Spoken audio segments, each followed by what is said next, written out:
સમાચારમાં હવે વાત કચ્છની કરીએ કે જ્યાં હાજીપીરના બિસ્માર રોડને લઈને સ્થાનિકોનું આંદોલન 16 કિલોમીટરનો રોડ 3 વર્ષથી બિસ્માર હાલતમાં છે। 16 કિલોમીટર અંતર કાપતા લાગે છે 2 કલાકનો સમય। 16 થી 17 ગામના લોકોને હાલાકી ભોગવવાનો વારો આવી રહ્યો છે। બિસ્માર રસ્તાને લઈને અગાઉ અનેકવાર તંત્રને રજૂઆત કરવામાં આવી છે। 500 થી વધુ લોકો દ્વારા વિરોધ કરવામાં આવ્યો। વિરોધ કરી રહેલા લોકોની પોલીસે અટકાયત કરી।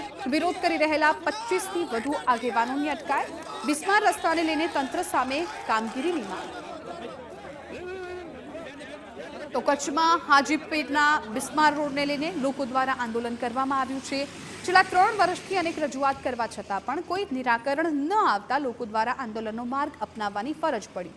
બિસ્માર રોડને લઈને કારણે 16 કિલોમીટરનું અંતર કાપવામાં 2 કલાક જેટલો સમય લાગી જાય છે, જેથી આસપાસના 16 થી 17 ગામના લોકોને ભારે મુશ્કેલી થઈ રહી છે। ઉપરાંત મેડિકલ ઇમરજન્સીમાં દર્દીને હોસ્પિટલ પહોંચાડવામાં પણ અડચણ ઊભી થાય છે। આ બિસ્માર રસ્તાને કારણે અનેક માતાઓને એમ્બ્યુલન્સમાં જ પ્રસૂતિ થઈ જતી હોવાના પણ દાખલા સામે આવ્યા છે। ત્યારે સ્થાનિકો દ્વારા વહેલી તકે આ રસ્તાનું સમારકામ કરવામાં આવે એવી માંગ કરાઈ અને જો તેમની સમસ્યાનું નિરાકરણ નહીં આવે તો આવનાર સમયમાં ભારે વિરોધ કરવાની ચીમકી ઉચ્ચારવામાં આવી।